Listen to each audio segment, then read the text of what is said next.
Hello guys, assalamualaikum warahmatullahi wabarakatuh. Oke teman-teman, hari ini kita akan pergi makan siang di Danau Bakipeh di daerah Pewasuang. Makanan yang paling spesial di sini yaitu ikan bakar dan juga ayam bakar teman-teman.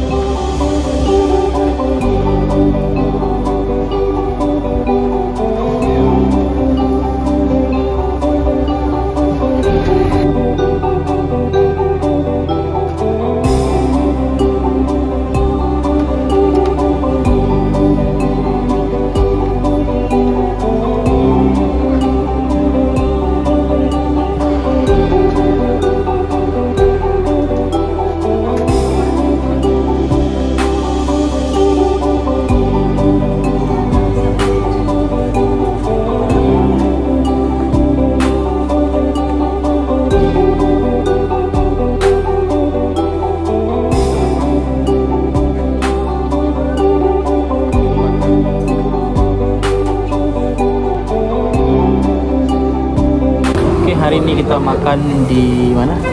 Ikan bakar Pewasuang. Ikan bakar Pewasuang. Jadi kita akan coba makanan ini. Ini sudah datang ikan bakar ya guys, dan ayam bakar. Oke, kita coba mana.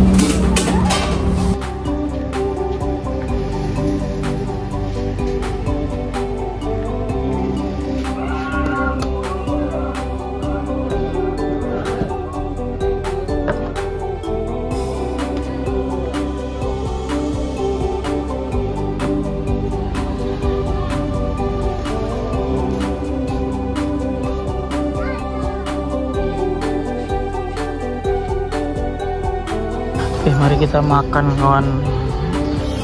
Sambal lado bervarian.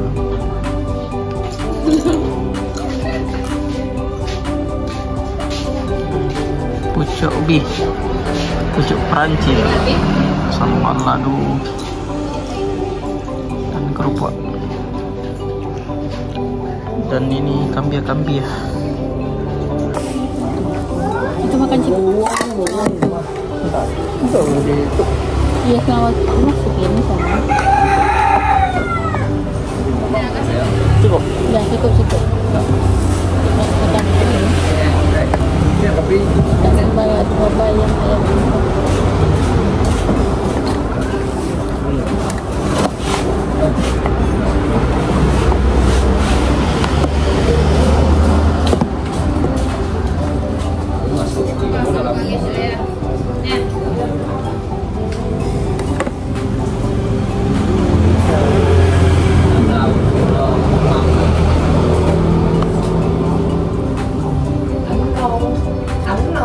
Itu sendok dengan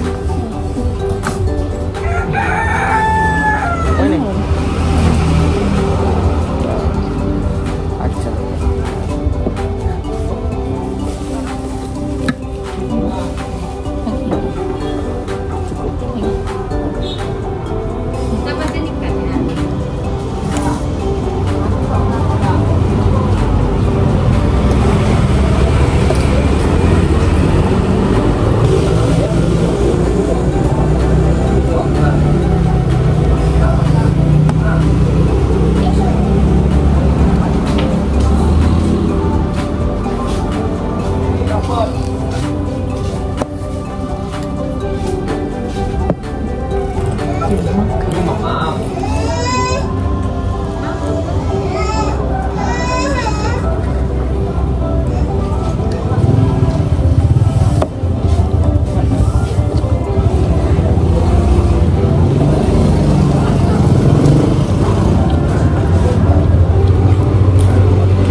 membayar.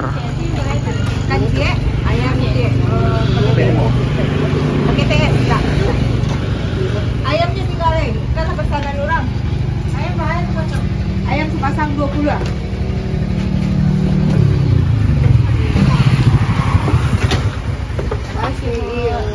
Yuk.